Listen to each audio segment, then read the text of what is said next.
નમસ્કાર મિત્રો આજે આપણે યુવી વિઝિબલ સ્પેક્ટ્રોસ્કોપીની નવી સિરીઝ ચાલુ કરવા જઈ રહ્યા છીએ. મિત્રો, યુવી વિઝિબલ સ્પેક્ટ્રોસ્કોપીની શરૂઆત આજે આપણે વિવિધ એનાલિટિકલ ટેકનિક્સ વિશે પ્રાઇમરી જાણકારી મેળવીને કરીશું. મિત્રો, આપણે સૌ જાણીએ છીએ કે કેમિસ્ટ્રીની અંદર એનાલિસિસ કરવાની મુખ્યત્વે 3 પદ્ધતિઓ છે.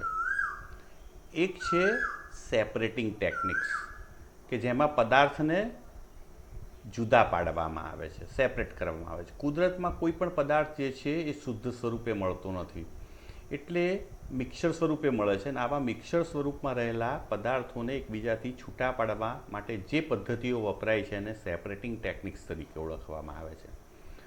મિત્રો, આ ઉપરાંત ક્વોલિટેટિવ અને ક્વોન્ટિટેટિવ એનાલિસિસ પણ કેમિસ્ટ્રીની અંદર થાય છે. ક્વોલિટેટિવ એટલે પદાર્થમાં શું શું હાજર છે, કયા ગ્રુપ્સ છે, કયા રેડિકલ્સ છે, કયા તત્વો છે. આ જે ટેસ્ટ છે અથવા તો આ પ્રકારનું એનાલિસિસ છે એને ક્વોલિટેટિવ એનાલિસિસ કહેવામાં આવે છે.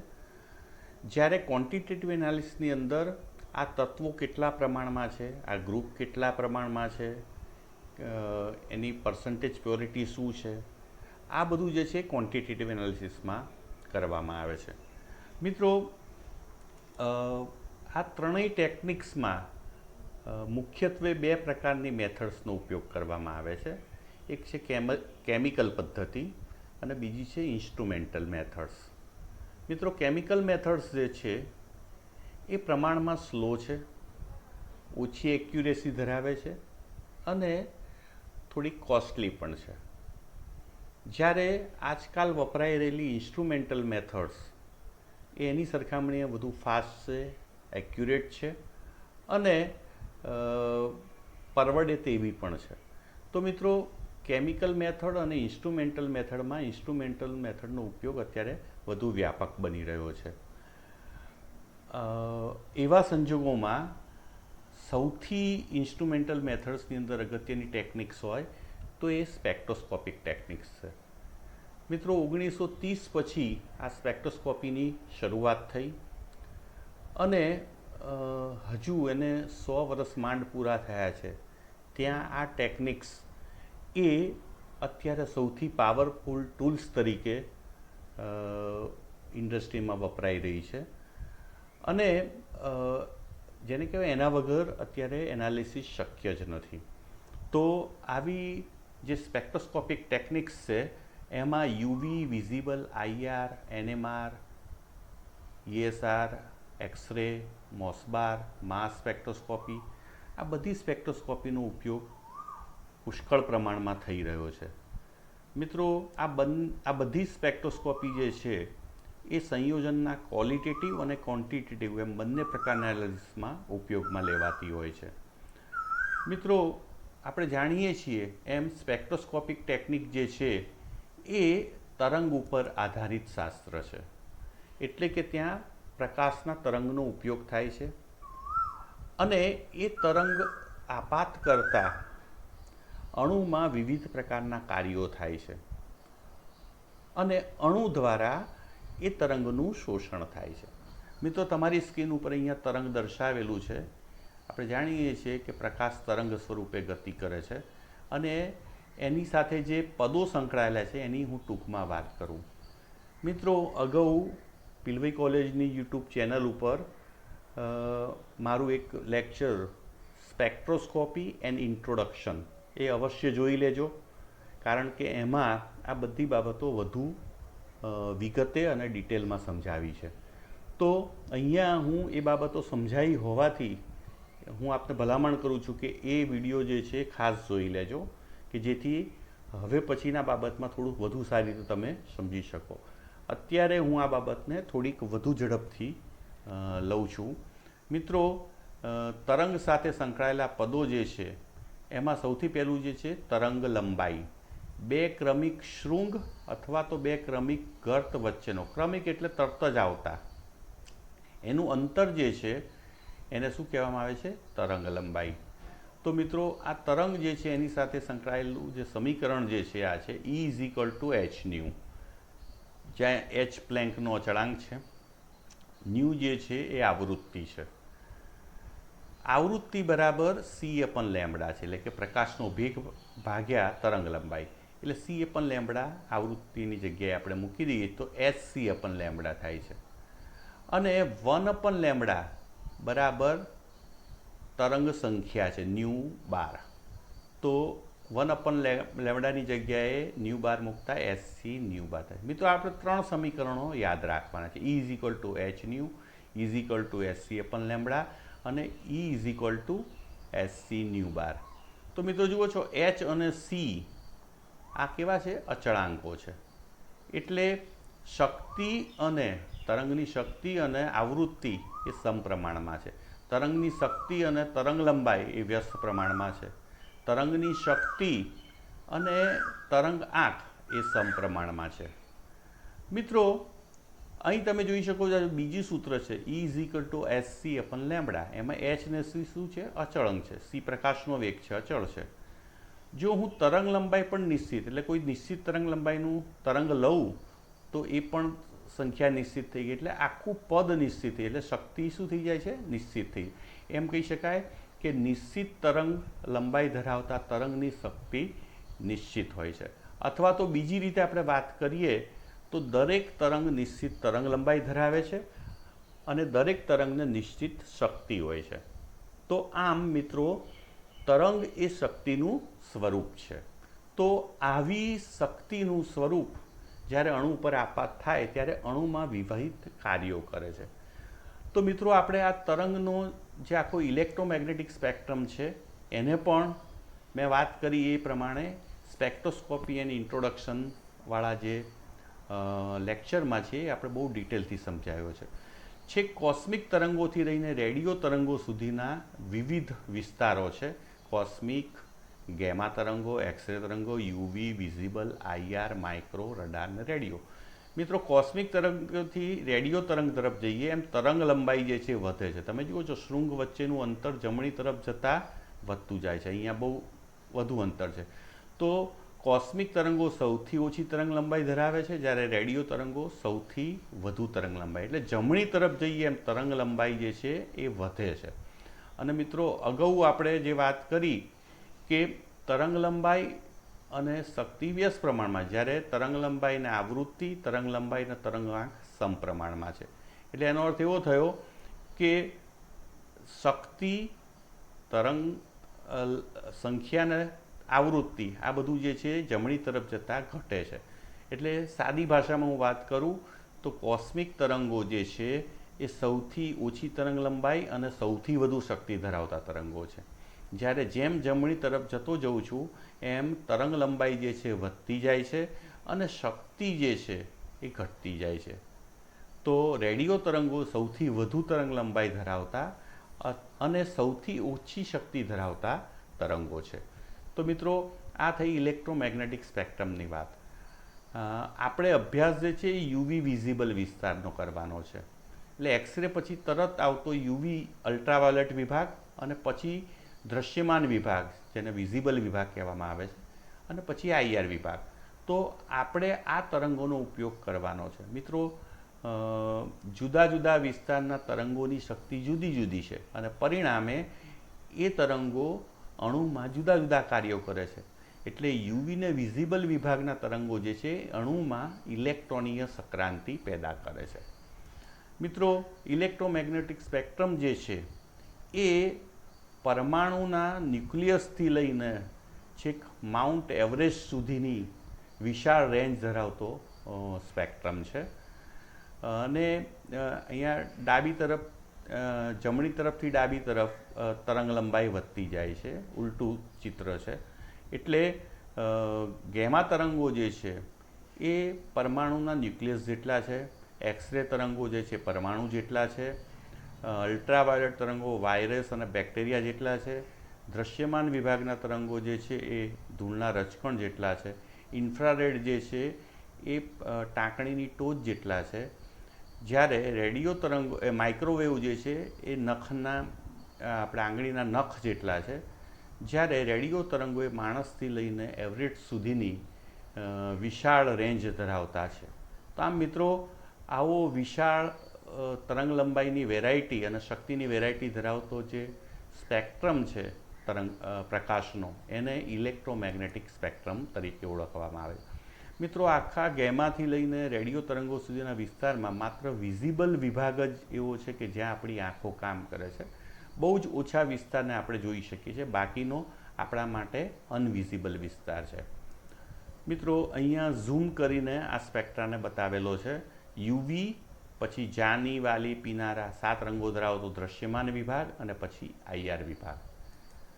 મિત્રો, અહીંયા એ જ ઇલેક્ટ્રોમેગ્નેટિક સ્પેક્ટ્રમના તરંગોની તરંગ લંબાઈ અહીંયા દર્શાવેલી છે. તમે જોઈ શકો છો કે અલ્ટ્રાવાયોલેટ તરંગો એ 200 નેનોમીટરથી 400 અને ત્યારબાદ દ્રશ્યમાન વિભાગ 800 સુધી આપણને નેનોમીટર વિસ્તારમાં તરંગ લંબાઈ દર્શાવે છે. તો મિત્રો, અહીંયા આપણે ઇલેક્ટ્રોમેગ્નેટિક સ્પેક્ટ્રમની વાત કરી. હવે આપણું ધ્યાન જે છે બધું આપણે શાના પર ફોકસ કરીએ છીએ? યુવી અને દ્રશ્યમાન વિભાગ પર. તો યુવી અને દ્રશ્યમાન વિભાગના તરંગો જ્યારે અણુ પર આપાત થાય છે ત્યારે અણુમાં વિવિધ પ્રકારની સંક્રાંતિઓ થાય છે.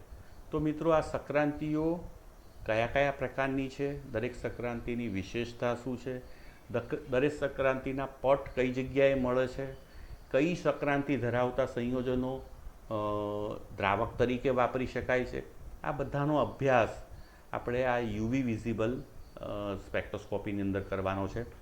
મિત્રો, અહીંયા એક સ્પેક્ટ્રોફોટોમીટરનું જનરલ સ્કેમેટિક ડાયાગ્રામ દર્શાવેલો છે. તમે જોઈ શકો છો કે સૌથી પહેલો જે છે એ સોર્સ એટલે ઉદ્ભવ સ્થાન. તો જે વિભાગનું સ્પેક્ટ્રોફોટોમીટર હોય એ વિભાગ ઇલેક્ટ્રોમેગ્નેટિક સ્પેક્ટ્રમમાં એનો સોર્સ વાપરવામાં આવે છે.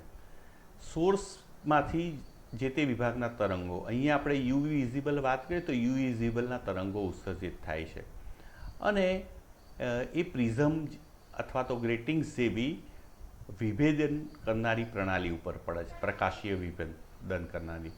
તો આ પ્રિઝમ દ્વારા આ જે પ્રકાશ છે કે જે બધા જ પ્રકારની તરંગ લંબાઈ ધરાવતો છે એનું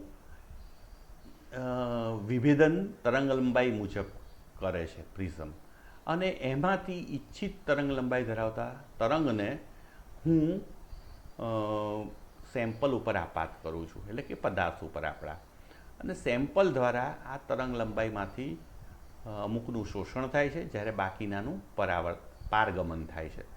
તો આપાત કરેલ તરંગો અને પારગમન પામેલ તરંગો બંનેનો ડિફરન્સ ડિટેક્ટર દ્વારા મપાય છે અને પદાર્થ દ્વારા, સેમ્પલ દ્વારા કેટલું શોષણ થયું એ માપવામાં આવે છે, અને શોષણ વિરુદ્ધ તરંગ લંબાઈનો આલેખ એ અહીંયા દોરાય છે. તો મિત્રો, એને શું કહેવામાં આવે છે?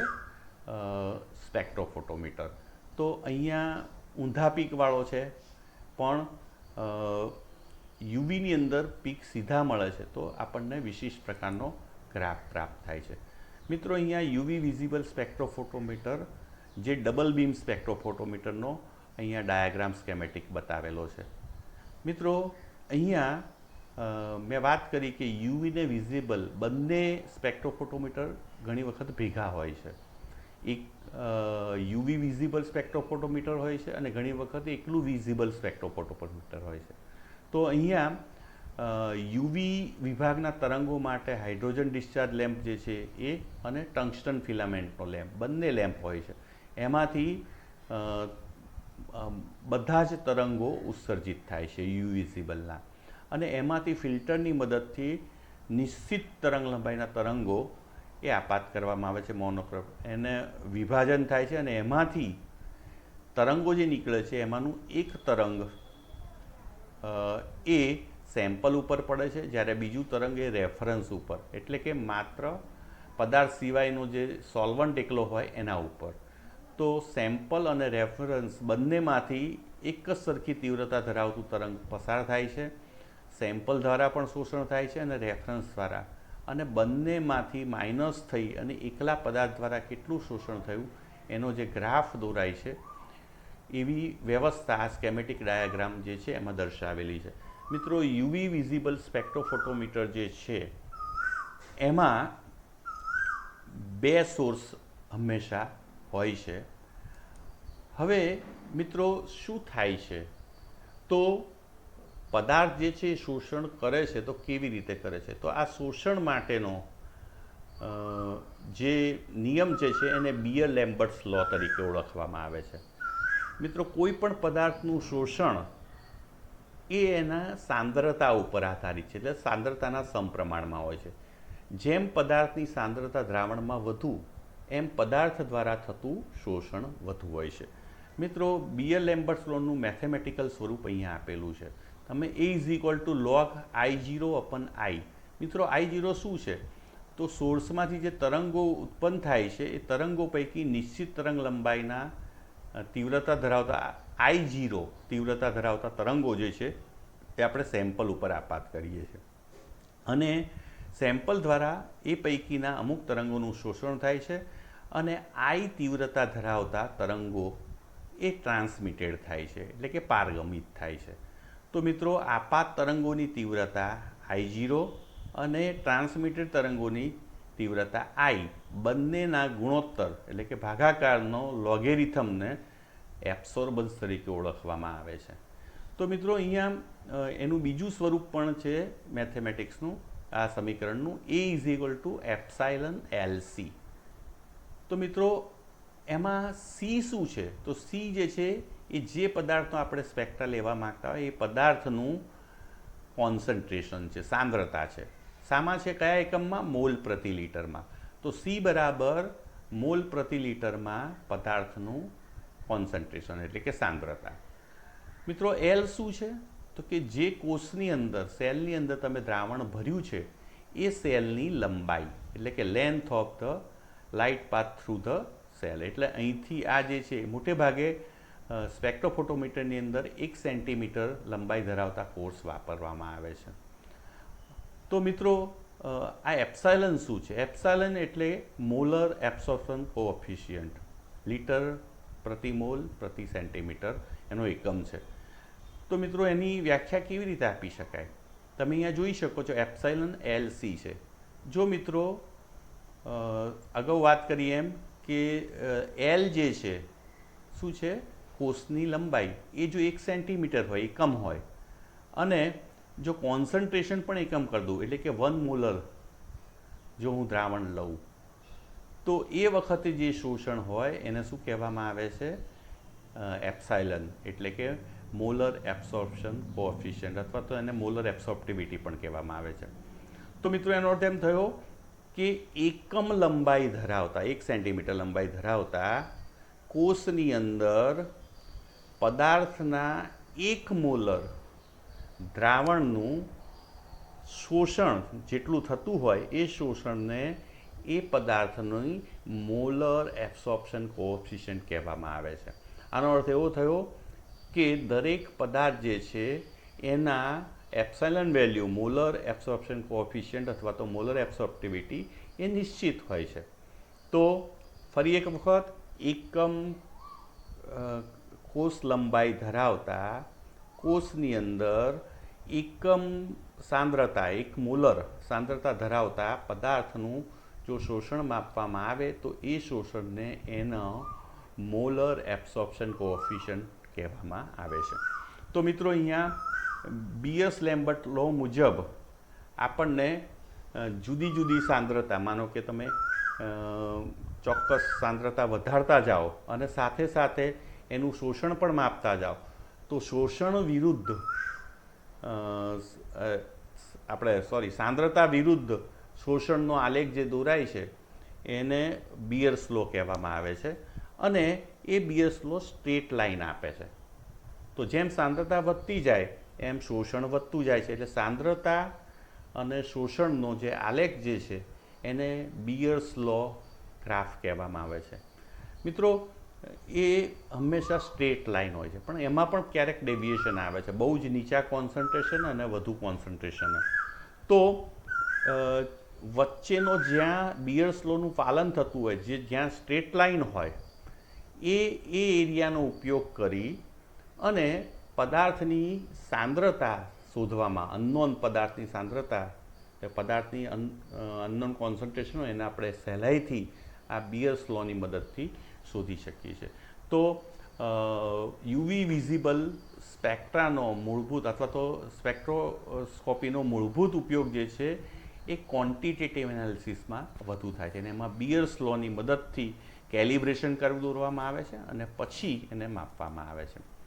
મિત્રો, અહીંયા આ સંયોજનનો જે છે અહીંયા યુવી સ્પેક્ટ્રા દર્શાવેલો તમે જુઓ છો 2 પીક મળે છે અને જે વખતે શોષણ મહત્તમ હોય એ તરંગ લંબાઈ એટલે કે જે તરંગ લંબાઈએ મહત્તમ શોષણ થતું હોય એ તરંગ લંબાઈને એની લેમ્બડા મેક્સિમમ કહેવામાં આવે છે. એવી રીતે અહીં 255 છે, જ્યારે અહીંયા 395 તરંગ લંબાઈનું મહત્તમ શોષણ થાય છે. તો આમ 255 અને 395 એમ 2 પીક લેમ્બડા મેક્સિમમે આપણને પ્રાપ્ત થાય છે. તો મિત્રો, અહીંયા તમે જોઈ શકો છો કે મોટેભાગે બીજી સ્પેક્ટ્રોસ્કોપીની અંદર, પર્ટિક્યુલરલી IR સ્પેક્ટ્રોસ્કોપી અને NMR સ્પેક્ટ્રોસ્કોપીની અંદર જે પીક હોય છે એકદમ શાર્પ હોય છે, જ્યારે અહીંયા પીક જે છે પહોળા મળે છે, એટલે કે બ્રોડ પટ મળે છે. તો આ મળવાનું કારણ શું, તો એ આપણે સમજવા પ્રયત્ન કરીએ. તો યુવી વિઝિબલ સ્પેક્ટ્રોસ્કોપીની અંદર મળતા પટ એ પહોળા હોય છે. મિત્રો, આપણે જાણીએ છીએ, અગાઉ જ વાત કરી મેં કે યુવી વિઝિબલ તરંગો જ્યારે અણુ ઉપર આપાત કરવામાં આવે છે ત્યારે અણુમાં રહેલા ઇલેક્ટ્રોન ઉત્તેજિત થાય છે, એની ભૂતલ અવસ્થામાંથી ઉત્તેજિત અવસ્થામાં જાય છે અને પરિણામે આપણને સ્પેક્ટ્રા મળે છે. મિત્રો, અહીંયા શોષણ જે થાય છે પદાર્થ દ્વારા એ ઇલેક્ટ્રોનીય સક્રાંતિને કારણે થાય છે. તો અહીંયા તમે જોઈ શકો E0, E1 અને E2 આ 3 ઇલેક્ટ્રોનિક લેવલ્સ છે જેમાં ઇલેક્ટ્રોન રહેલા હોય છે. પણ મિત્રો, આપણે જાણીએ છીએ કે કોઈ પણ પદાર્થ હોય છે, કોઈ પણ સંયોજન હોય છે, એમાં રહેલા પરમાણુઓ એકબીજા સાથે દ્રઢ રીતે જોડાયેલા નથી હોતા. એમના વચ્ચેનો બંધ જે છે એ ફ્લેક્સિબલ હોય છે અને પરિણામે પરમાણુઓ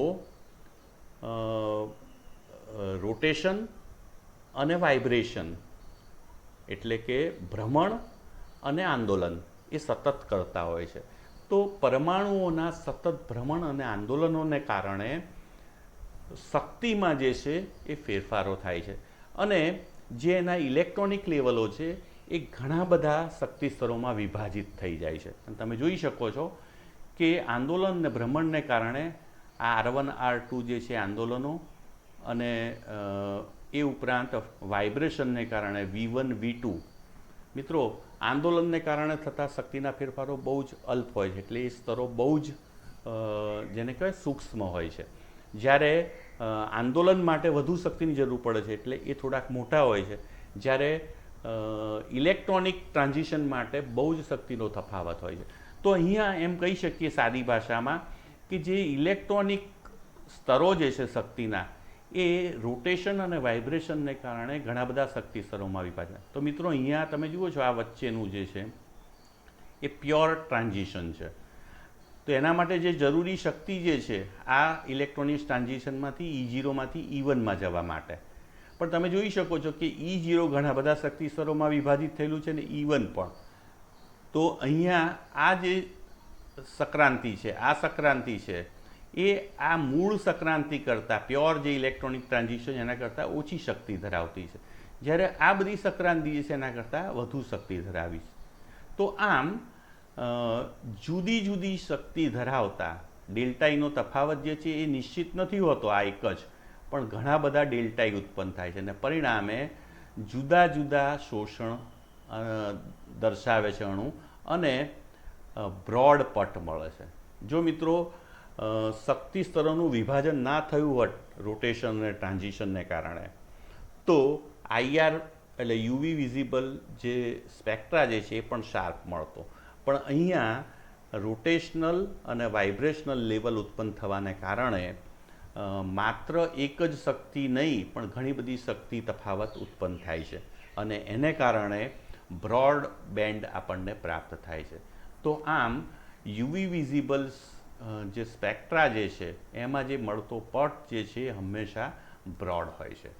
તો આપણે બ્રોડ કેમ હોય છે એના વિશેની સમજ મેળવી. મિત્રો, હવે આપણે યુવી વિઝિબલની અંદર જુદા જુદા કોમ્પોનન્ટ છે સ્પેક્ટ્રોફોટોમીટરના, એનો પણ અભ્યાસ કરીએ. એમાં સૌથી પહેલું આવે છે સોર્સ. સોર્સ એટલે ઉદ્ભવ સ્થાન, પ્રકાશનું જે ઉદ્ભવ કરે છે. તો આપણે યુવી વિઝિબલ છે, તો મિત્રો આપણે જાણીએ છીએ કે મોસબાર વર્ણપટ જે છે એ ગેમા તરંગ વર્ણપટ છે, એટલે ગેમા તરંગની જરૂર પડે. તો ગેમા તરંગ શામાંથી મળે છે? તો રેડિયો એક્ટિવ સમસ્થાનિક. તો સોર્સ તરીકે રેડિયો એક્ટિવ આઇસોટોપ્સ વાપરવામાં આવે છે. મિત્રો, અહીં આપણે જે અભ્યાસ કરવાનો છે યુવી વિઝિબલનો, તો યુવી જે છે રિજિયન, એના તરંગો ઉત્સર્જિત કરવા માટે હાઇડ્રોજન ડિસ્ચાર્જ લેમ્પ હંમેશા વાપરવામાં આવે છે. તો હાઇડ્રોજન ડિસ્ચાર્જ લેમ્પ જો તમે સ્ટાર્ટ કરો તો એમાંથી યુવી તરંગો ઉત્સર્જિત થાય છે. એવી રીતે દ્રશ્યમાન વિભાગના, વિઝિબલ વિભાગના તરંગો ઉત્સર્જિત કરવા માટે સોર્સ તરીકે ટંગસ્ટન ફિલામેન્ટ વાપરવામાં આવે છે. તો મિત્રો, મોટે ભાગે ઘણા બધા સ્પેક્ટ્રોફોટોમાં યુવી વિઝિબલ સ્પેક્ટ્રોફોટોમીટર ભેગું હોય છે, અને પરિણામે અહીંયા બંને લેમ્પ, હાઇડ્રોજન ડિસ્ચાર્જ લેમ્પ અને ટંગસ્ટન ફિલામેન્ટ લેમ્પ, બંને એ સ્પેક્ટ્રોફોટોમીટરની અંદર અવેલેબલ હોય છે. અને તમે બંને ચાલુ રાખી શકો તો યુવી ને વિઝિબલ બંને લાઇટ્સ, પ્રકાશ જે છે એ ઉત્સર્જિત થાય છે. મિત્રો, જો એકલું વિઝિબલ સ્પેક્ટ્રોફોટોમીટર હોય તો માત્ર ટંગસ્ટન ફિલામેન્ટ અંદર હોય છે, એમાં હાઇડ્રોજન ડિસ્ચાર્જ લેમ્પ હોતો નથી. તો બે પ્રકારના સ્પેક્ટ્રોફોટોમીટર અવેલેબલ છે, એક એકલું વિઝિબલ સ્પેક્ટ્રોફોટોમીટર અને બીજું યુવી વિઝિબલ સ્પેક્ટ્રોફોટોમીટર, જેમાં બંને લેમ્પ હોય છે. મિત્રો, આઈઆરની અંદર સિલિકોન કાર્બાઇડનો ગ્લોબાર અથવા તો નર્સ ગ્લોબર વાપરવામાં આવે છે સોર્સ તરીકે. તો મિત્રો, આમ દરેક વિભાગ માટે જે સ્પેક્ટ્રોફોટોમીટર હોય એને અનુરૂપ એના તરંગો ઉત્સર્જિત કરે એવો સોર્સ વાપરવામાં આવે છે. તો યુવી વિઝિબલ જેનો આપણે અભ્યાસ કરીએ છીએ એમાં હાઇડ્રોજન ડિસ્ચાર્જ લેમ્પ યુવી માટે અને ટંગસ્ટન ફિલામેન્ટ વિઝિબલ તરંગો ઉત્સર્જિત કરવા માટે સોર્સ તરીકે ઉપયોગમાં લેવાય છે. મિત્રો, હવે આપણે જાણીએ છીએ કે સ્પેક્ટ્રોફોટોમીટરની અંદર સોર્સમાંથી તરંગો ઉત્સર્જિત થયા પછી પ્રિઝમ, સેલ એટલે કે જેમાં આપણે સેમ્પલ ભરીએ છીએ, આવા બધા જુદા જુદા પાત્રો વપરાય છે વચ્ચે, કોમ્પોનન્ટ્સ. એમાં પ્રિઝમ કે ગ્રેટિંગ જે છે અને સેલ છે એ શામાંથી બનાવવા જોઈએ? તો મિત્રો, આપણે જાણીએ છીએ આપણું મૂળભૂત કાર્ય શું છે કે પદાર્થ દ્વારા યુવી કે વિઝિબલ તરંગોનું શોષણ કેટલું થયું છે એ માપવાનું છે. જો મિત્રો પ્રિઝમ જ પોતે શોષણ કરતો હોય, કારણ કે પ્રિઝમ, સેલ આ બધા જે છે એ પણ શામાંથી બનાવવામાં આવે છે? જુદા જુદા પદાર્થોમાંથી. એ રાસાયણિક પદાર્થો જ છે, એટલે જો પ્રકાશનું પોતે શોષણ કરતા હોય તો ચાલે નહીં. તો અહીંયા એક સીધો સાદો નિયમ એ છે કે જે પાત્રો છે, પ્રિઝમ, ગ્રેટિંગ, સેલ, આ બધા એ જે તે વિભાગના શોષણ ના કરતા હોવા જોઈએ. તો અહીંયા આપણે યુવી વિઝિબલનો અભ્યાસ કરવાનો, તો યુવીનો અભ્યાસ કરતા હોઈએ ત્યારે હંમેશા ક્વાર્ટ્સના પાત્રો વાપરવા જોઈએ, એટલે કે પ્રિઝમ પણ ક્વાર્ટ્સનું, ગ્રેટિંગ્સ પણ ક્વાર્ટ્સની હોવી જોઈએ. એવી રીતે જેમાં તમે દ્રાવણ ભરો છો સેમ્પલ, એ ક્વાર્ટ્સમાંથી બનેલું હોવું જોઈએ, કાચનું ચાલે નહીં. તો મિત્રો, જ્યારે યુવી વિભાગનો અભ્યાસ કરતા હોઈએ ત્યારે કાચ વાપરી શકાતો નથી. મિત્રો, વિઝિબલ વિભાગનો જ્યારે અભ્યાસ કરતા હોઈએ ત્યારે ગ્લાસ વાપરી શકીએ છીએ આપણે, ક્વાર્ટ્સ પણ ચાલે છે ત્યાં. ક્વાર્ટ્સ એવો છે કે યુવી વિઝિબલ બંનેમાં માટે પારદર્શી છે, જ્યારે ગ્લાસ જે છે માત્ર વિઝિબલ માટે પારદર્શી છે, યુવી માટે પારદર્શી નથી. મિત્રો, આઈઆરનો જ્યારે આપણે અભ્યાસ કરતા, આઈઆર સ્પેક્ટ્રોફોટોમીટર હોય તો એમાં NaCl, NaBr, KBr આ બધી આલ્કલી હેલાઇડ્સના પાત્રો વાપરવામાં આવે છે. તો મિત્રો, અહીંયા આપણે પ્રિઝમ, સેલ એ શામાંથી બનાવવાનો છે? તો યુવી માટે ક્વાર્ટ્સ માંથી, અને દ્રશ્યમાન વિભાગનો જો અભ્યાસ કરતા હોય તો ગ્લાસના પાત્રો વાપરવામાં આવે છે. મિત્રો, સેમ્પલ. તો સેમ્પલ એટલે શું? પહેલો પ્રશ્ન એ થાય. મિત્રો, કોઈ પણ પદાર્થનો વર્ણપટ લેવાનો હોય તો સીધો પદાર્થ મુકાતો નથી. આપણે જાણીએ છીએ કે પદાર્થ ઘન, પ્રવાહી કે વાયુ સ્વરૂપમાં હોય છે. તો જુદી જુદી સ્પેક્ટ્રોસ્કોપીમાં જુદી જુદી સેમ્પલિંગ ટેકનિક્સનો ઉપયોગ થાય છે. આઈઆરમાં અભ્યાસ કરતા હોઈએ ત્યારે પેલેટ, મલ આવી સોલિડ સેમ્પલિંગ ટેકનિક્સનો ઉપયોગ કરવામાં આવે છે. ત્યાં સેમી સોલિડ અને લિક્વિડ અને ગેસિયસ ફોર્મનો પણ ઉપયોગ કરવામાં આવે છે. પણ મિત્રો, મોટે ભાગે આપણે જે અભ્યાસ કરવાનો છે યુવી વિઝિબલ સ્પેક્ટ્રોસ્કોપીનો, એની અંદર સેમ્પલિંગ ટેકનિક્સમાં મુખ્યત્વે આપણે સોલ્યુશન બનાવીએ છીએ, એટલે કે સોલ્યુશનનો સેમ્પલ તરીકે ઉપયોગ કરવામાં આવે છે. એટલે પદાર્થને યોગ્ય દ્રાવકની અંદર આપણે ઓગાળી કાઢવાનો અને પછી સીધો એ દ્રાવણ જે નિશ્ચિત સાંદ્રતાનું હોય એને તમારે સેલમાં ભરી, જો યુવીનું હોય તો ક્વાર્ટ્સના સેલમાં ભરવાનું અને દૃશ્યમાનનું હોય તો ગ્લાસના સેલમાં ભરવાનું. તો તમે એ મૂકી દો અને પછી એનું શોષણ માપો છો. તો મિત્રો, આનો અર્થ એમ થયો કે પદાર્થનું યોગ્ય દ્રાવકમાં દ્રાવણ બનાવવાનું. આનો અર્થ એમ થયો કે સેમ્પલ એ પ્યોર પદાર્થ નથી, પણ શું છે તો કે પદાર્થ એટલે કે આપણું દ્રાવ્ય અને દ્રાવક બેનું મિશ્રણ છે, સોલ્યુશન છે. તો હવે એનો અર્થ એવો થયો કે જે કંઈ શોષણ મપાય છે એ દ્રાવણનું મપાય છે. તો દ્રાવક કેવો હોવો જોઈએ? તો દ્રાવક જે તે વિભાગ માટે પારદર્શી હોવો જોઈએ. તો અહીંયા આપણે યુવીમાં કયા દ્રાવકો વાપરીશું? તો યુવી વિભાગનો જ્યારે અભ્યાસ કરતા હોઈએ ત્યારે દ્રાવક કેવા વાપરવાના કે જે યુવી વિભાગનું શોષણ ના કરતા હોય, એના માટે પારદર્શી હોય. એવી રીતે દૃશ્યમાન વિભાગનો જ્યારે અભ્યાસ કરતા હોઈએ ત્યારે દૃશ્ય વિભાગમાં શોષણ ના કરતા હોય એવા પદાર્થોને વાપરવામાં આવે છે. મિત્રો, હાલ ડબલ બીમ સ્પેક્ટ્રોફોટોમીટર અવેલેબલ છે અને મેં હમણાં જ અગાઉ આપણે એનો સ્કેમેટિક ડાયાગ્રામ પણ જોયો. તો એની અંદર બે તરંગો નીકળે છે, એક સોલ્યુશનમાંથી પાસ થાય છે અને બીજો દ્રાવક રેફરન્સ તરીકે લીધો એમાંથી પાસ થાય છે, અને બંનેની બાદબાકી થઈને એકલા પદાર્થ દ્વારા શોષાતું જે શોષણ જે છે એ માપી લેવામાં આવે છે. તો સેમ્પલિંગ માં જે સોલ્યુશન બનાવીએ છીએ એમાં સોલ્વન્ટ કેવા, તો સિલેક્શન ઓફ સોલ્વન્ટ એ કેવું હોવું જોઈએ? તો મિત્રો, એ વિસ્તારમાં શોષણ ના કરતા દ્રાવકને તો વાપરવામાં આવે છે, મેં તમને વાત કરી, પણ કયા પદાર્થો શોષણ નથી કરતા એ કેવી રીતે ખબર પડે? તો આપણે થોડોક અભ્યાસ કરીશું, ખાસ કરીને સંક્રાંતિઓ વિશેનો, પછી આ બાબતની ચર્ચા કરીશું. પણ એ પહેલાં હું બીજી સોલ્વન્ટના સાદા ગુણધર્મોની વાત કરી લઉં. તો પહેલું કે જે સોલ્વન્ટ તમે યુઝ કરો છો એ તમારા પદાર્થ સાથે પ્રક્રિયા ના કરતો હોવો જોઈએ, એટલે કેવો હોવો જોઈએ? એની સાથે અક્રિયાશીલ હોવો જોઈએ, નહીતર વળી ત્રીજો જ કમ્પાઉન્ડ બની જાય. તો પહેલી શરત શું છે કે તમારો સોલ્વન્ટ તમારા પદાર્થ સાથે, જેને આપણે વર્ણપટ લેવાનો છે, એની સાથે અક્રિયાશીલ હોવો જોઈએ, પ્રક્રિયા ના કરતો હોવો જોઈએ. નંબર 2, એ પદાર્થને સરળતાથી ઓગાળતો હોવો જોઈએ, એટલે બિલકુલ એમાં દ્રાવ્ય હોવો જોઈએ પદાર્થ, એવો સોલ્વન્ટ હોવો જોઈએ. ત્રીજો, જો એ સોલ્વન્ટ જે છે એનું ઉત્કલન બિંદુ નીચું હોય તો થોડુંક વધુ સારું. કેમ? કારણ કે એને ઉડાડી શકીએ આપણે એક વખત સ્પેક્ટ્રા લઈ લઈએ પછી, તો ફરી પાછો આપણને મૂળ પદાર્થ પાછો મળે, જેને આપણે બીજા સ્પેક્ટ્રા માટે રીયુઝ કરી શકીએ. તો મિત્રો, સોલ્વન્ટ જે છે એ એના સારા સોલ્વન્ટના લક્ષણો છે.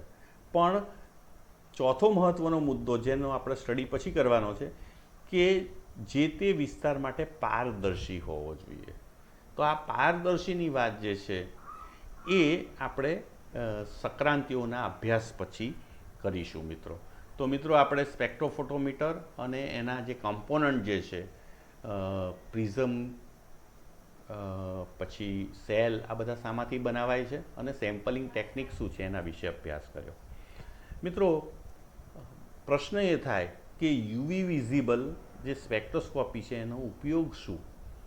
તો મિત્રો, એનો ઉપયોગ મુખ્યત્વે તો ક્વોન્ટિટેટિવ એનાલિસિસમાં થાય છે. મેં તમને હમણાં જ લેમ્બર્ટ બિયર લો વિશે વાત કરી એ વખતે કીધું, કેલિબ્રેશન કર્વ દોરી અને એના આધારે અનનોન પદાર્થનું કોન્સન્ટ્રેશન તમે શોધી શકો છો. એટલે ક્વોન્ટિટેટિવ એનાલિસિસમાં યુવી વિઝિબલ સ્પેક્ટ્રોસ્કોપીનો વધુ ઉપયોગ થાય. મિત્રો, યુવી વિઝિબલ તરંગોનું શોષણ કયા પદાર્થો કરે?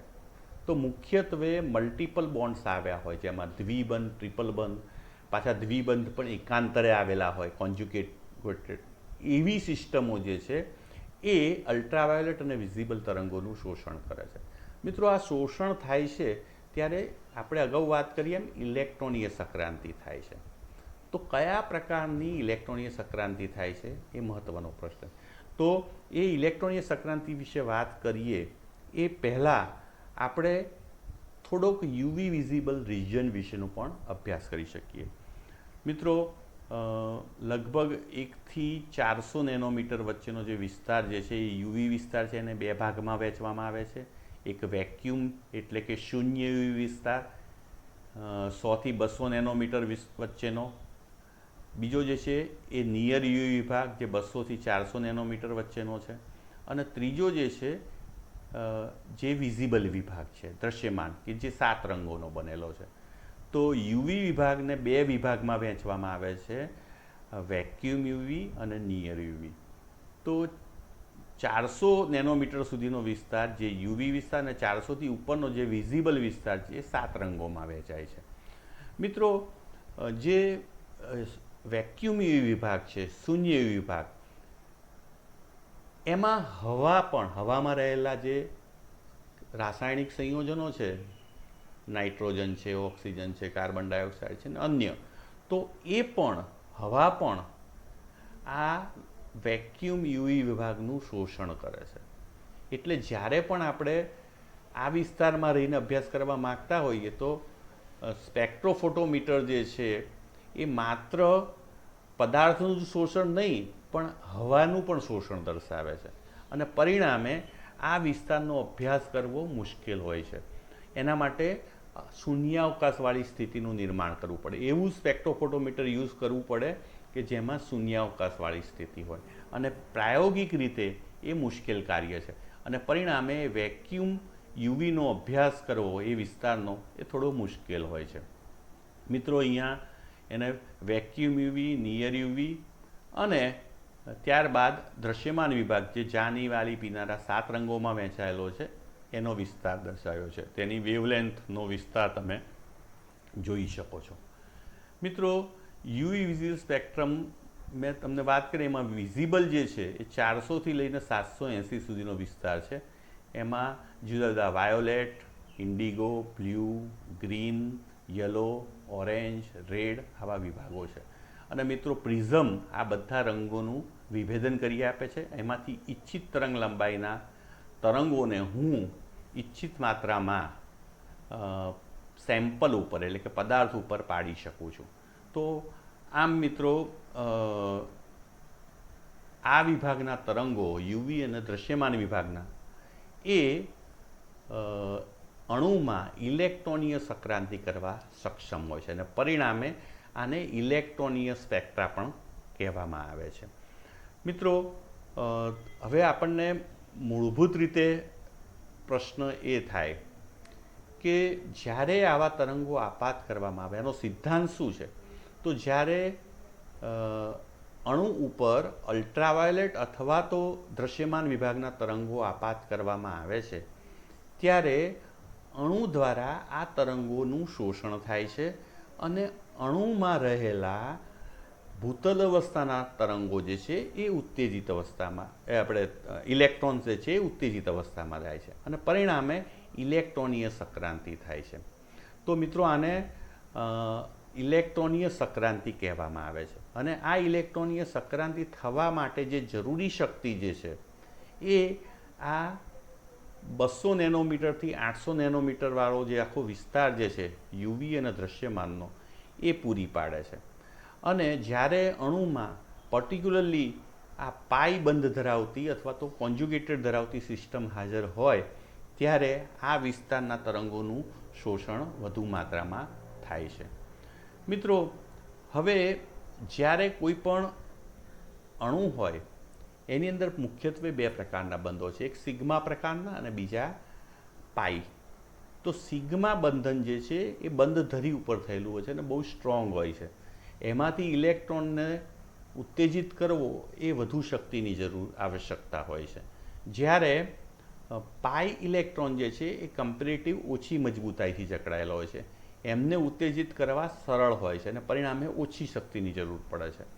તો આમ જુદા જુદા પ્રકારના ઇલેક્ટ્રોનને ઉત્તેજિત કરવા માટે, એમને ઉત્તેજિત અવસ્થામાં મોકલવા માટે જુદા જુદા માત્રામાં શક્તિની જરૂરિયાત ઉત્પન્ન થાય છે અને પરિણામે જુદા જુદા તરંગ લંબાઈના તરંગોનું શોષણ થાય છે અને આપણને જુદી જુદી જગ્યાએ આપણને સ્પેક્ટ્રા મળે. તો મૂળભૂત રીતે જે 200થી 400 નેનોમીટરનો જે નિયર યુવી વિભાગ છે, એમાં મુખ્યત્વે સિગ્મા બંધન, વધુ શક્તિ ધરાવતા જે ઇલેક્ટ્રોન છે એમનું ઉત્તેજીકરણ થાય છે. જ્યારે 400થી 800ની વચ્ચે, એટલે કે દૃશ્યમાન વિભાગ વચ્ચે, ત્યારે પાઈ ઇલેક્ટ્રોનના ઉત્તેજીકરણ થાય છે કે જ્યાં ઓછી શક્તિની જરૂર હોય છે. તો આમ દૃશ્યમાન અને યુવી વિભાગ એ મોટે ભાગે ઇલેક્ટ્રોનીય સંક્રાંતિ જે છે એમાં થાય છે અને આ તરંગો ઇલેક્ટ્રોનને ઉત્તેજિત કરે છે અને માટે આ સ્પેક્ટ્રોસ્કોપીને ઇલેક્ટ્રોનિક સ્પેક્ટ્રોસ્કોપી તરીકે પણ ઓળખવામાં આવે છે. મિત્રો, હવે આપણે સમજવા પ્રયત્ન કરીશું કે કોઈ પણ ઓર્ગેનિક મોલેક્યુલ હોય એની અંદર બોન્ડિંગ ઇલેક્ટ્રોન મુખ્યત્વે બે પ્રકારના છે. બોન્ડિંગ ઓર્બિટલ બે પ્રકારની છે. એક સિગ્મા બંધન થયેલું હોય છે બંધધરી ઉપર, અને બંધધરીથી દૂર પાઈ બંધન થયેલું હોય છે. તો સિગ્મા અને પાઈ બંધનમાં જે ઇલેક્ટ્રોન વપરાયેલા હોય એને બોન્ડિંગ ઇલેક્ટ્રોન કહેવામાં આવે છે. મિત્રો, અમુક ઇલેક્ટ્રોન જે સંયોજકતા સેલમાં રહેલા એવા હોય છે કે જે બંધનમાં વપરાયા નથી હોતા. સંયોજકતા ઇલેક્ટ્રોન હોવા છતાં પણ બંધનમાં નથી વપરાતા. એને નોન બોન્ડિંગ ઇલેક્ટ્રોન્સ અથવા તો લોન પેર ઇલેક્ટ્રોન કહેવાય. મિત્રો, તમને ખ્યાલ હશે કે આ ઇલેક્ટ્રોન કયા પરમાણુઓ ઉપર હોય છે? તો નાઇટ્રોજન, ઓક્સિજન, સલ્ફર અને હેલોજન. આ પ્રકારના પરમાણુ ઉપર તમે જોઈશું, નાઇટ્રોજન ઉપર આપણે 2 ટપકા કરીએ છીએ તો 2 ઇલેક્ટ્રોન, લોન પેર ઇલેક્ટ્રોન હોય છે, એટલે કે એક યુગ્મ હોય છે. ઓક્સિજન ઉપર 4 ઇલેક્ટ્રોન હોય છે, એટલે કે 2 ઇલેક્ટ્રોન યુગ્મ એની પાસે હોય છે, લોન પેર. તો મિત્રો, નોન બોન્ડિંગ ઇલેક્ટ્રોન ધરાવતા પરમાણુઓ જેવા કે નાઇટ્રોજન, સલ્ફર, હેલોજન, ઓક્સિજન, આ બધાને શું કહેવામાં આવે છે? વિષમ પરમાણુઓ, જેને હિટરો એટમ્સ તરીકે ઓળખવામાં આવે છે, કે જે નોન બોન્ડિંગ n ઇલેક્ટ્રોન ધરાવતા હોય છે. મિત્રો, આ ઉપરાંત આ જે બંધકારક કક્ષકો જે છે કે જેમાં સિગ્મા અને પાઈ, એની એન્ટી બોન્ડિંગ કક્ષકો પણ હોય છે. એમાં રહેલા ઇલેક્ટ્રોનને એન્ટી બોન્ડિંગ ઇલેક્ટ્રોન કહેવામાં આવે છે, જેને સિગ્મા સ્ટાર અને પાઈ સ્ટાર તરીકે ઓળખવામાં આવે છે.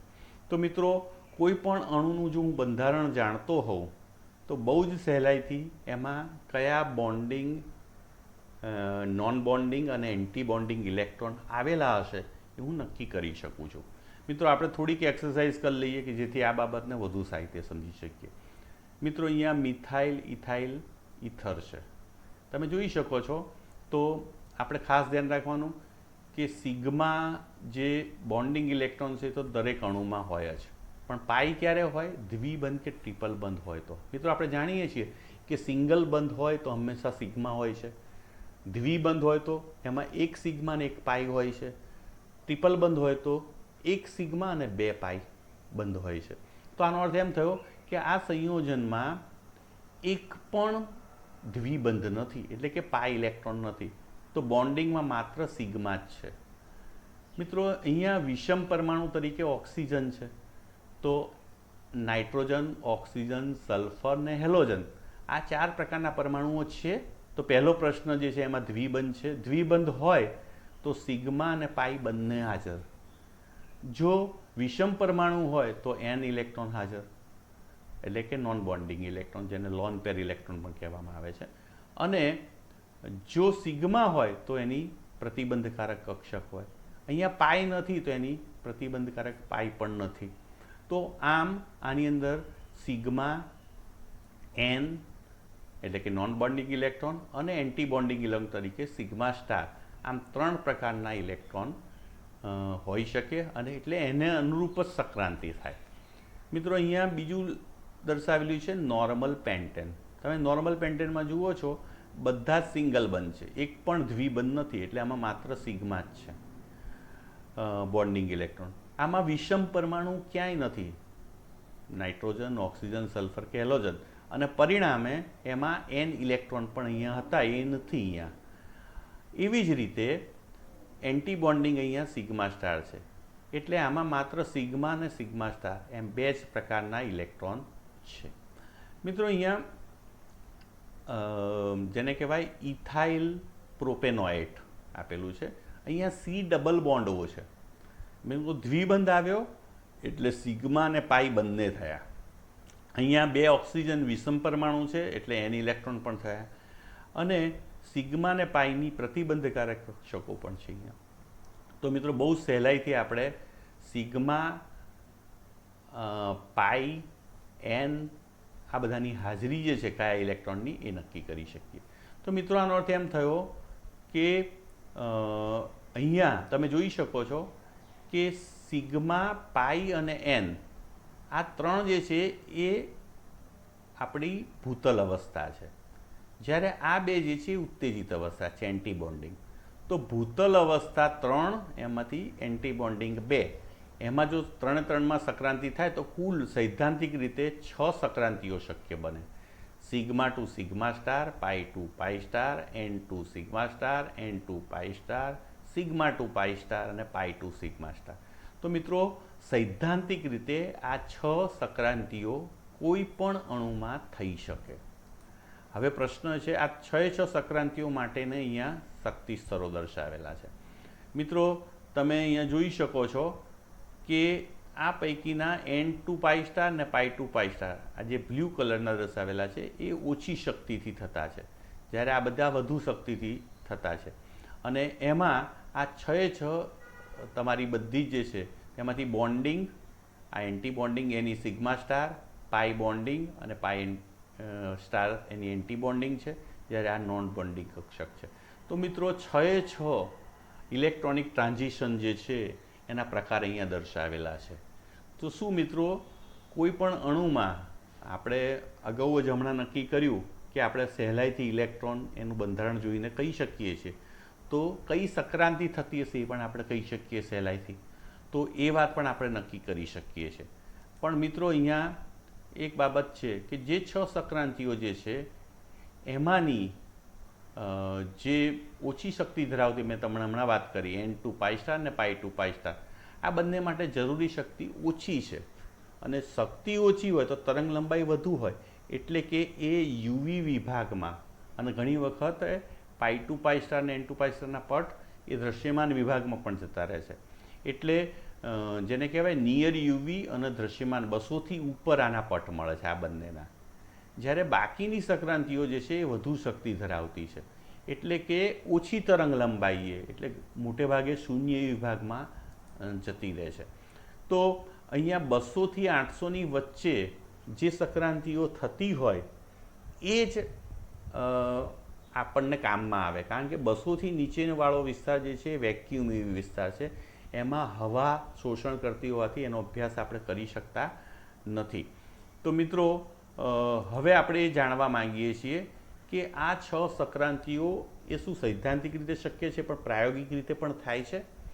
તો લેપોર્ટનો નિયમ છે, લેપોર્ટ રૂલ્સ, એ કઈ સંક્રાંતિ માન્ય છે અને કઈ સંક્રાંતિ અમાન્ય છે. માન્ય છે એટલે થઈ શકે એમ છે, એલાઉડ છે, જેને ઇંગ્લિશમાં શબ્દ વાપરવામાં આવે છે, અને કઈ સંક્રાંતિ અમાન્ય છે જેને ફોરબિડન કહેવામાં આવે. તો લેપોર્ટે શું કર્યું તો કે સિમેટ્રીનો ઉપયોગ કરીને કક્ષક જે છે આણવીય કક્ષકો, તો આણવીય કક્ષકો કઈ pi, pi star, sigma, sigma star, આ 4 સંક્રાંતિઓની જે સમમિતિ જે છે એ જીરાડ છે કે અનજીરાડ, અને એ નક્કી કરવાની કીધી. અને એણે એવું કીધું કે હંમેશા ઇલેક્ટ્રોનીય સંક્રાંતિ દરમિયાન જો સમમિતિ પેરિટી જે છે કક્ષકની એ જીરાડમાંથી અનજીરાડ અથવા તો અનજીરાડમાંથી જીરાડ થતી હોય, એટલે પેરિટી બદલાતી હોય, એવા જે ટ્રાન્ઝિશન, એવી જ સંક્રાંતિઓ માન્ય હોય છે. જ્યારે જે સંક્રાંતિ દરમિયાન સંમિતિ બદલાતી ના હોય, જીરાડમાંથી જીરાડ હોય અથવા તો અનજીરાડમાંથી અનજીરાડ હોય, તો એવી સંક્રાંતિઓ ફોરબિડન છે, એટલે કે અમાન્ય છે. આનો અર્થ એવો થયો કે જીરાડમાંથી જીરાડ અને અનજીરાડમાંથી અનજીરાડ સંક્રાંતિઓ અમાન્ય છે, જ્યારે જીરાડમાંથી અનજીરાડ અને અનજીરાડમાંથી જીરાડ કે જેમાં પેરિટી બદલાતી હોય એવી સંક્રાંતિઓ જે છે એ માન્ય છે. તો આ 6 સંક્રાંતિઓ પૈકીની 2 સંક્રાંતિઓ જે છે એ અમાન્ય બને છે. તો અમાન્ય બનવાનું કારણ શું? તો સૌથી પહેલાં આપણે બધી જે આણ્વીય કક્ષકો જે છે 4 એ 4 એની આપણે સમમિતિનો અભ્યાસ કરીએ. તો મિત્રો આપણે જાણીએ છીએ કે ધારો કે આ પીઝેડ કક્ષક છે, 2 2pz કક્ષકો, એના પ્લસ પ્લસ લૂપ સામે હોય તો સિગ્મા બંધન થાય છે, અને અહીંયા સિગ્મા 2pz આ કક્ષક બંધકારક કક્ષકનું નિર્માણ થયું. તો 2pz ઓર્બિટલની બંધ ધરી ઉપર આવી રીતે જોડાણ થવાથી આપણને બોન્ડિંગ કક્ષક પ્રાપ્ત થઈ, જેને આપણે સિગ્મા બંધન કહીએ છીએ. તો મિત્રો આની પેરિટી જે છે એ જીરાડ છે, એટલે કે આ જીરાડ પ્રકારની છે. કેવી રીતે છે આપણે નક્કી કરીએ. જો આનો પ્લસ લૂપની સામે માઇનસ લૂપ હોય તો એ કોમ્બિનેશન થતું નથી ને આપણને એન્ટી બોન્ડિંગ કક્ષક મળે છે. આ રીતની આ એન્ટી બોન્ડિંગ કક્ષકને આપણે સિગ્મા સ્ટાર કહીએ છીએ. આ સિગ્મા સ્ટારની પેરિટી અનજીરાડ પ્રકારની છે, એટલે આ જીરાડ છે સિગ્મા, જ્યારે સિગ્મા સ્ટાર અનજીરાડ છે. તો મિત્રો આ જીરાડ ને અનજીરાડ આપણે કેવી રીતે નક્કી કરી શકીએ? તો એના માટે ઇન્વર્ઝન સેન્ટર અંદર છે કે નહીં. મિત્રો ઇન્વર્ઝન સેન્ટર જે છે એ સિમેટ્રીની અંદર આપણે ટીવાયમાં શીખ્યા છીએ, સમમિતિ કેન્દ્ર, કે એક્સ વાય ઝેડ યામ હોય એના -x -y -z કરી દઈએ તો એવી પ્રક્રિયાને આપણે શું કહીએ છીએ? ઇન્વર્ઝન પ્રક્રિયા, એટલે ઉત્ક્રમણ પ્રક્રિયા. તો મિત્રો ઉત્ક્રમણ પ્રક્રિયાને બીજી રીતે પણ કરાય છે કે જો કોઈ પણ પરસ્પર લંબરૂપ અક્ષ ઉપર, 2 અક્ષ હોય એની ઉપર જો તમે 90-90નું ભ્રમણ 180-180નું ભ્રમણ કરો તો એ ઇન્વર્ઝનમાં પરિણમે છે. તો અહીંયા આપણે બહુ ખબર ના પડતી તો સાદી ભાષામાં આપણે એમ કહી શકીએ કે દાખલા તરીકે જે સિગ્મા બંધન હતું કક્ષક, જે અગાઉ મેં તમને વાત કરી હતી, આ એને ફરીથી અહીંયા દર્શાવેલી છે, તમે જોઈ શકો છો. તેમાં માઇનસ માઇનસ અને પ્લસ વચ્ચે છે લૂપ. તો આને સિગ્મા મોલેક્યુલર ઓર્બિટર કહેવામાં આવે છે. મિત્રો આના ઉપર હું આ અક્ષ જે છે કઈ આ ધરી, એ અક્ષ ઉપર હું 180નું ભ્રમણ આપું છું. તો 180નું ભ્રમણ આપું તો શું થાય છે? આવી જ રચના મને પ્રાપ્ત થાય છે. હવે આ જે ઊભી આ અક્ષ હતી એના બદલે એને લંબરૂપ અક્ષ, એના ઉપર હું પાછું 180નું ભ્રમણ આપું છું. એટલે 2 ક્રિયા કરવાની છે. પરસ્પર લંબરૂપ જે 2 અક્ષો છે એના ઉપર 100-180ના ભ્રમણ આપવાના છે. તો આના ઉપર ભ્રમણ આપવું એટલે આ માઇનસ ફરીને અહીંયા આવતો રહે છે, અને આ માઇનસ પાછળથી આ બાજુ ઉતરે, એટલે મને આ રચના મળી. તો આ રચના અને આ રચના બિલકુલ સિમિલર છે, અને પરિણામે આની સમમિતિ કેવી કહેવાય? જીરાડ પ્રકારની છે એવું કહી શકાય.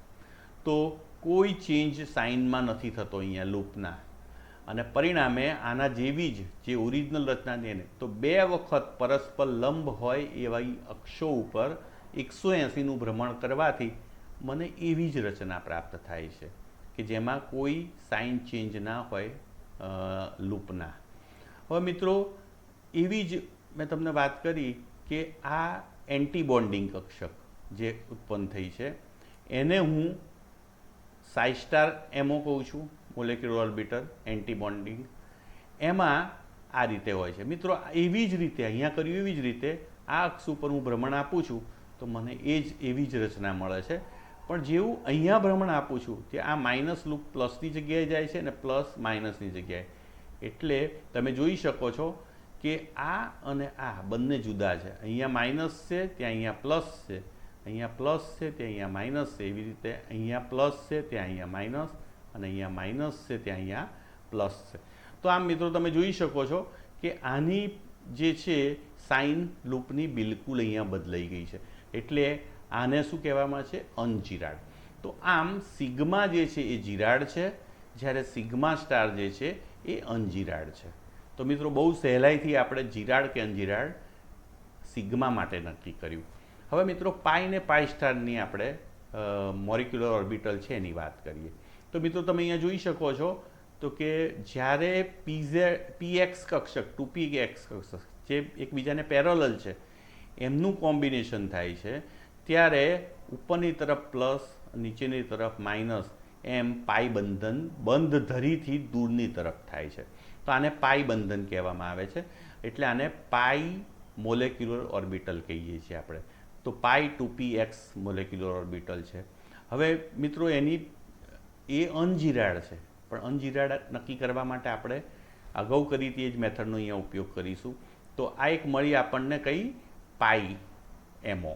હવે પાઈ સ્ટાર એમઓ કેવી રીતે મળે છે? તો જો લૂપ પરસ્પર અહીંયા પ્લસ છે તો અહીં સામે માઇનસ હોય, અહીંયા પ્લસ પ્લસ હતું, અહીંયા પ્લસ માઇનસ છે, તો આ રીતની આપણને જેને કહેવાય કે પાઈ star anti bonding molecular orbital મળે છે. અને આ પાઈ star anti bonding molecular orbital છે એની સિમેટ્રી જીરાડ છે, એટલે કે એ સમમિતિ હશે, એની પેરિટી જીરાડ પ્રકારની છે. તો મિત્રો હવે આપણે આ બંનેનો ફરીથી પેલાની જેમ જ જીરાડ છે કે અનજીરાડ એ નક્કી કરવા માટેનો કાર્ય કરીએ. તો અહીંયા પાઈ જે છે એમાં પ્લસ ઉપર છે અને માઇનસ નીચે છે. એ પાઈ એમઓ જે છે એના ઉપર અગાઉ કર્યું તો એ જ પ્રમાણે આ ધરી ઉપર કર્યું તો માઇનસ ઉપર જતો રહે છે ને પ્લસ નીચે આવે છે, અને પછી ઉપરની ધરી ઉપર હું કરું છું તો માઇનસ ત્યાંનો ત્યાં રહ્યો છે ને પ્લસ ત્યાંનો. તો મિત્રો આ અને આ બંને સેમ નથી, સાઇન ચેન્જ થઈ જાય છે, અને પરિણામે આને અનજીરાડ કહેવાય. તો એનું એ જ રહેતું હોય તો જીરાડ, અને એનું એ ના રહેતું હોય તો અનજીરાડ. તો આમ પાઈ જે છે એ અનજીરાડ છે. મિત્રો પાઈ સ્ટારની વાત કરીએ તો અહીંયા પાઈ સ્ટાર દર્શાવેલો છે, જે આપણે મેં તમને અગાઉ કીધેલું એ આ પાઈ સ્ટાર. તો આ પાઈ સ્ટારનું અહીંયા ચિત્ર ફરીથી દોરેલું છે. એ પાઈ સ્ટાર એમઓ જે છે એના પર પણ હું આ ધરી ઉપર ભ્રમણ આપું છું 180નું, એટલે માઇનસ ઉપર આવી જાય છે, આ બાજુ પ્લસ ઉપર આવી જાય છે, અને પ્લસ ને માઇનસ નીચે જતા રહે છે. તો મિત્રો આ રચના મળે છે. હવે ઉપર જે ઊભી લાઈન જે છે અક્ષ, એના ઉપર હું 180નું ભ્રમણ આપું છું તો માઇનસ અહીંયા આવતું રહે છે ને પ્લસ અહીંયા, તો આ રચના મળે છે. તો મિત્રો આ રચના અને આ રચના બંનેમાં સાઇન સેમ જ છે, અને પરિણામે આને જીરાડ સમમિતિ કહી શકાય. તો આમ પરસ્પર લંબ હોય એવી અક્ષ ઉપર 2 વખત 180નું ભ્રમણ તમે આપો એટલે ઇન્વર્ઝન પ્રક્રિયા જ ગણી શકાય એને. તો એમાં જો સેમ રહેતી હોય સાઇન તો એને જીરાડ કહેવાય, અને સાઇન ચેન્જ થતી હોય તો એને અનજીરાડ કહેવાય. તો આમ સિગ્મા જીરાડ છે, સિગ્મા સ્ટાર અનજીરાડ છે, પાઈ અનજીરાડ છે, અને પાઈ સ્ટાર જીરાડ છે. તો આમ સિગ્મામાંથી સિગ્મા સ્ટાર અને pi to pi star Sankranti જે છે, તો મિત્રો અહીંયા 6 માન્ય સંક્રાંતિઓ દર્શાવેલી, એમાંથી જીરાડમાંથી અનજીરાડ, એટલે કે અહીંયા પેરિટી જીરાડ હતી એની અનજીરાડ થાય છે ટ્રાન્ઝિશન દરમિયાન. એવી રીતે અહીંયા જીરાડ હતી એમાંથી અનજીરાડ થાય. તો લેપોર્ટનો નિયમ આપણને એમ કહે છે કે જ્યારે પણ ઇલેક્ટ્રોનીય સંક્રાંતિ થતી હોય અને જો એની પેરિટી ચેન્જ થાય, જીરાડમાંથી અનજીરાડ થાય અથવા તો અનજીરાડમાંથી જીરાડ થાય, તો એવી સંક્રાંતિ એલાઉડ છે, એટલે કે માન્ય સંક્રાંતિ છે. પણ જે સંક્રાંતિ દરમિયાન સમમિતિ જીરાડમાંથી જીરાડ જ રહે અથવા તો અનજીરાડમાંથી અનજીરાડ જ રહે, તો પેરિટી ના બદલાતી હોય, તો એવી ટ્રાન્ઝિશન, ઇલેક્ટ્રોનિક ટ્રાન્ઝિશન છે એ ફોરબિડન છે, એટલે કે લેપોર્ટના નિયમ અનુસાર અમાન્ય સંક્રાંતિ છે. તો મિત્રો અહીંયા સિગ્મા ટુ પાઈ સ્ટાર કે જેમાં જીરાડમાંથી જીરાડ, અને પાઈ ટુ સિગ્મા સ્ટાર જેમાં અનજીરાડમાંથી અનજીરાડ, આ બંને સંક્રાંતિઓ જે અહીંયા લાલ દોરેલી છે એ અમાન્ય સંક્રાંતિ, 5મો અને 6ઠ્ઠો ક્રમ. જ્યારે ઉપરની 4 સંક્રાંતિઓ જ માન્ય છે. તો આનો અર્થ એમ થયો કે કુલ 6 સંક્રાંતિઓ સૈદ્ધાંતિક રીતે શક્ય છે, પણ લેપોર્ટના નિયમ અનુસાર આ 6 સંક્રાંતિઓ પૈકી બે સક્રાંતિઓ સિગ્મા ટુ પાઈ સ્ટાર અને પાઈ ટુ સિગ્મા સ્ટાર, આ બંને દરમિયાન જે પેરિટી જે છે બદલાતી નથી. એટલે જીરાડની જીરાડ રહે છે અને અંજીરાડની અંજીરાડ રહે, અને પરિણામે આ બંને સંક્રાંતિઓ એ લેપોર્ટના નિયમ અનુસાર ફોરબિડન છે, અમાન્ય છે, અને પરિણામે એ થતી નથી. તો હવે કેટલી સંક્રાંતિઓ મિત્રો થશે? 4. Sigma to sigma star, pi to pi star, N to sigma star અને એન ટુ પાઈ સ્ટાર. તો આ બે સંક્રાંતિઓ સિગ્મા ટુ પાઈ સ્ટાર કે જેમાં જીરાડમાંથી જીરાડ છે, અને પાઈ ટુ સિગ્મા સ્ટાર જેમાં અનજીરાડમાંથી અંજીરાડ થાય, તો આ બંને સંક્રાંતિઓ લેપોર્ટના નિયમ અનુસાર ફોરબિડન છે અને એ થતી નથી. હવે મિત્રો જે 4 સંક્રાંતિઓ થાય છે એમાંની એન ટુ પાઈ સ્ટાર અને પાઈ ટુ પાઈ સ્ટાર સંક્રાંતિઓ એ ઓછી શક્તિવાળી સંક્રાંતિઓ છે, કારણ કે પાઈ કક્ષક એમાં ઇન્વોલ્વ છે, સહેલાઈથી થાય છે માટે, અને પરિણામે એની ઊંચા તરંગ લંબાઈ એનો પટ મળે છે, એટલે 200થી ઉપર, અને પરિણામે એ બંનેનો જ અભ્યાસ જે છે એ વધુ કરવામાં આવે છે. તો મિત્રો જે બે સંક્રાંતિઓ સિગ્મા ટુ સિગ્મા સ્ટાર અને એન ટુ સિગ્મા સ્ટાર, આ જેમાં સિગ્મા ઇન્વોલ્વ છે એમાં વધુ શક્તિની જરૂર છે, તો એ નીચી તરંગ લંબાઈ એટલે 200થી નીચે, એટલે કે મોટે ભાગે શૂન્ય વિસ્તારમાં પટ આપે છે, કે જેનો અભ્યાસ થઈ શકતો નથી, કારણ કે શૂન્યાવકાશવાળી સ્થિતિ જોઈએ, જે પ્રાયોગિક ધોરણે શક્ય નથી બનતી. તો આમ મિત્રો 4 સંક્રાંતિઓ pi to pi star, N to pi star, N to sigma star અને સિગ્મા ટુ સિગ્મા સ્ટાર, આ 4 સંક્રાંતિઓ સૈદ્ધાંતિક રીતે થાય છે. મિત્રો એનો અંદાજિત જે છે મોલર એબ્સોર્પ્ટિવિટી કોન્સ્ટન્ટ, એની રેન્જ આ તમારે જોવા, સૌથી તીવ્ર જે છે એ પાઈ ટુ પાઈ સ્ટાર સંક્રાંતિના પટ છે, એમાં શોષણ પુષ્કળ માત્રામાં થાય છે. એન ટુ પાઈ સ્ટારમાં શોષણ ઓછું થાય, કારણ કે એન ને પાઈ સ્ટાર પરસ્પર લંબ કક્ષકો છે, એટલે સંભાવના ઓછી હોવાથી આ સંક્રાંતિ 200થી ઉપર મળે છે, પણ એનું શોષણ ઓછું હોય છે, એટલે પટ જે છે પ્રમાણમાં નિર્બળ હોય છે. જ્યારે સિગ્મા ટુ સિગ્મા સ્ટાર જે છે એ તો આખી શૂન્ય વિસ્તારમાં મળે છે, જેનો અભ્યાસ થતો જ નથી. જ્યારે એન ટુ સિગ્મા સ્ટાર એની તીવ્રતા આની સરખામણીમાં થોડી વધુ હોય છે, પણ એનો પટ જે છે કાં તો શૂન્ય વિભાગમાં અથવા તો નિયર યુ વિભાગમાં 215-20ની આજુબાજુમાં ત્યાં સુધી મળે છે, એટલે એનો સ્ટડી પણ બહુ થતો નથી. તો આમ મુખ્યત્વે પાઈ ટુ પાઈ સ્ટાર અને એન ટુ પાઈ સ્ટાર આ બે સંક્રાંતિનો અભ્યાસ એ યુવીમાં સૌથી વધુ કરવામાં આવે છે. મિત્રો હવે છેલ્લે આપણે આ બાબતને સ્ટ્રેન્થન કરવા, મેં અગાઉ જે વાત કરી કે કયા કયા ઇલેક્ટ્રોન હાજર હોય, તો ઇલેક્ટ્રોન હાજર હોય તો કઈ કઈ સંક્રાંતિ થશે પણ હું કહી દઉં. તો આપણે 4 સંક્રાંતિઓ મહત્તમ થાય છે, સૈદ્ધાંતિક રીતે નહીં, પ્રાયોગિક રીતે. 2 આપણે કાઢી નાખીએ છીએ, કઈ? સિગ્મા ટુ પાઈ સ્ટાર ને પાઈ ટુ સિગ્મા સ્ટાર. તો 4 સંક્રાંતિઓ sigma to sigma star, N to sigma star, pi to pi star અને એન ટુ પાઈ સ્ટાર, આ 4 સંક્રાંતિઓમાંથી કઈ સંક્રાંતિઓ અણુમાં થશે એ આપણે નક્કી કરીએ. તો મિત્રો અહીંયા આ અણુ આપેલો છે, જેમાં ઇથાઇલ ઇથેનોએટ. તો મિત્રો ઇથાઇલ ઇથેનોએટની અંદર તમે જોઈ શકો છો કે સૌથી પહેલાં તો સિંગલ બંધ તો બધામાં હોય, એટલે સિગ્મા હોય, સિગ્મા હોય તો સિગ્મા સ્ટાર પણ આવે. અહીંયા દ્વિબંધ છે એટલે પાઈ ઇલેક્ટ્રોન આવે, પાઈની જોડે પાઈ સ્ટાર એન્ટી બોન્ડિંગ પણ આવે. મિત્રો અહીંયા ઓક્સિજન વિષમ પરમાણુ છે એટલે એન પણ આવે. તો આમ સિગ્મા, પાઈ અને એન ત્રણેય પ્રકારના ઇલેક્ટ્રોન છે, અને પરિણામે 4 સંક્રાંતિઓ sigma to sigma star, N to sigma star, pi to pi star અને એન ટુ પાઈ સ્ટાર આ અણુમાં થાય. મિત્રો હવે બીજું ઉદાહરણ લઈએ, 1,3-ડાયક્લોરોપ્રોપેન. 1,3-ડાયક્લોરોપ્રોપેનની અંદર તમે જોઈ શકો છો તો એમાં ક્યાંય દ્વિબંધ નથી, માત્ર સિંગલ બંધ જ છે, એટલે એમાં સિગ્મા એક ઇલેક્ટ્રોન છે. બીજું અહીંયા વિષમ પરમાણુ તરીકે ક્લોરીન છે, એટલે એમાં કયા? એન ઇલેક્ટ્રોન પણ છે, જ્યારે પાઈ ઇલેક્ટ્રોન એમાં નથી.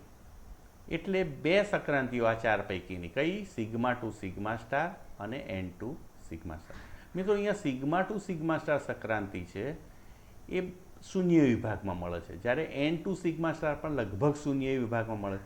એટલે આ આખો અણુ જે છે એ શૂન્ય વિભાગમાં પોતાના પટ આપે છે બંને.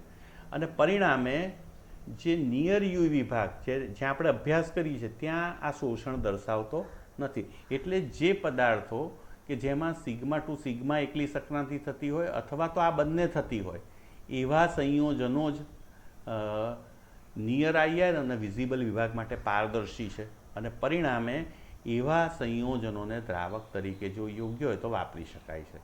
તો અહીંયા મિત્રો આપણે સમજી ગયા કે 200થી ઉપર થતી બે સંક્રાંતિઓ કઈ પાઈ ટુ પાઈ સ્ટાર અને N2 પાઈ સ્ટાર, અને 200થી નીચે થતી સંક્રાંતિ કઈ સિગ્મા ટુ સિગ્મા સ્ટાર અને N2 સિગ્મા સ્ટાર. આ બંને સંક્રાંતિઓ એ માત્ર જેમાં થતી હોય એને દ્રાવક તરીકે વાપરી શકાય, જ્યારે બધી સંક્રાંતિ થતી હોય અથવા તો 200થી ઉપરવાળી પાઈ ટુ પાઈ સ્ટાર ને N2 પાઈ સ્ટાર થતી હોય એને વાપરી શકાય નહીં. તો અહીંયા તમે જોઈ શકો છો આ ત્રીજો અણુ છે, એમાં પણ શું છે તો કે અહીંયા સિગ્મા છે, પાઈ દ્વિબંધ છે એટલે પાઈ બંધ છે, અને ઓક્સિજન છે એટલે વિષમ પરમાણુ પણ છે. તો ચારે ચાર સંક્રાંતિઓ અહીંયા મિત્રો થઈ શકે છે. મિત્રો અહીંયા આપણે બીજું ઉદાહરણ લઈએ. અહીં પણ તમે જોઈ શકો છો સિગ્મા પણ છે, પાઈ પણ દ્વિબંધ છે, અહીંયા પણ દ્વિબંધ છે, અને બેન્ઝીનિંગમાં પણ છે એટલે પાઈ પણ છે, અને વિષમ પરમાણુ તરીકે ઓક્સિજન પણ છે એટલે N ઇલેક્ટ્રોન પણ છે. એટલે અહીં પણ ચારે ચાર સંક્રાંતિઓ શક્ય બને છે. મિત્રો નોર્મલ પ્રોપની અંદર માત્ર સિગ્મા ઇલેક્ટ્રોન જ છે, એમાં વિષમ પરમાણુ પણ નથી અને દ્વિબંધ પણ નથી, એટલે કે N અને પાઈ નથી, અને પરિણામે માત્ર એક જ સંક્રાંતિ કઈ સિગ્મા ટુ સિગ્મા સ્ટાર જ અહીંયા થાય છે. મિત્રો અહીંયા Ca3 CH2 CH2 CH2 NH2 તમે જોઈ શકો છો તો 1 એમિનો બ્યુટેન. તો એની અંદર તમે જોઈ શકો કે માત્ર સિગ્મા ઇલેક્ટ્રોન છે, પાઈ નથી એની અંદર, દ્વિબંધ નથી માટે, પણ અહીંયા નાઇટ્રોજન છે એટલે વિષમ પરમાણુ છે N, એટલે સિગ્મા ટુ સિગ્મા સ્ટાર અને N2 સિગ્મા સ્ટાર એમ બે સંક્રાંતિ થશે. મિત્રો અહીંયા Ca3 CH2 CH2 CH2 CN. મિત્રો આની અંદર તમે જોઈ શકો છો સિગ્મા ઇલેક્ટ્રોન છે, અહીંયા CN એટલે C ટ્રિપલ બોન્ડ N એટલે અહીંયા પાઈ ઇલેક્ટ્રોન પણ છે, અને નાઇટ્રોજન છે એટલે વિષમ પરમાણુ પણ છે. તો આમ ચારે ચાર સંક્રાંતિઓ અહીંયા શક્ય છે. તો ઇલેક્ટ્રોનિક ટ્રાન્ઝિશન કેટલા થશે એ જો તમે અણુનું બંધારણ જાણતા તો બહુ સહેલાઈથી નક્કી કરી શકો છો.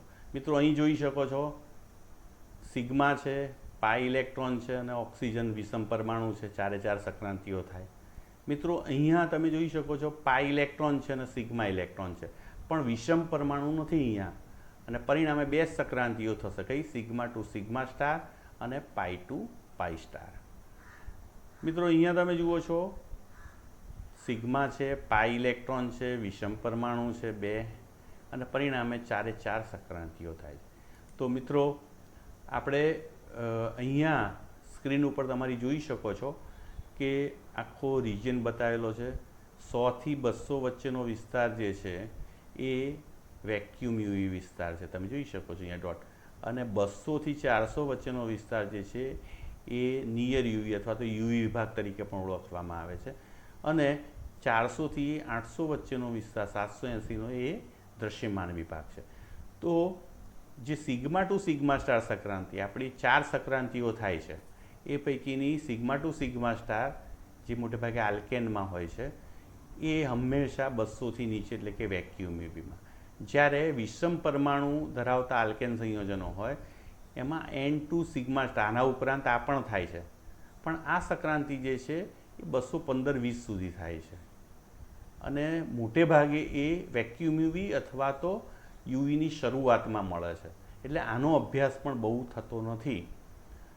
જ્યારે પાઈ ટુ પાઈ સ્ટાર કે જેમાં દ્વિબંધ આવેલો હોય તો એ જો અનસેચ્યુરેટેડ હોય અને એમાં જેને કહેવાય ને કોન્જ્યુગેશન ના હોય તો આલ્કીનમાં મોટે ભાગે એ 200થી 215ની આસપાસ પ્રાપ્ત થાય છે. જો ડાઇન પ્રણાલી હોય એટલે કે બે દ્વિબંધ એકાંતરે હોય ત્યારે એ થોડીક વધુ 215-17ની આસપાસ મળે છે. અને જો કોન્જ્યુગેટેડ સિસ્ટમ હોય પાઈ ટુ પાઈ સ્ટારની, અને ખાસ કરીને એરોમેટિક ને બધી, ત્યારે 300ની આસપાસ પટ મળે છે. જ્યારે કાર્બોનિલ સમૂહ હોય ત્યારે N2 પાઈ સ્ટાર સંક્રાંતિના પટ એ પ્રમાણમાં 400થી ઉપર, ઘણી વખતે કલરિંગ સંયોજનો પણ અહીંયા હોય છે. મિત્રો, જ્યારે શોષણ પટ કોઈ પણ સંક્રાંતિને કારણે એ ખસીને દૃશ્યમાન વિભાગમાં જાય તો સંયોજન રંગીન હોય છે.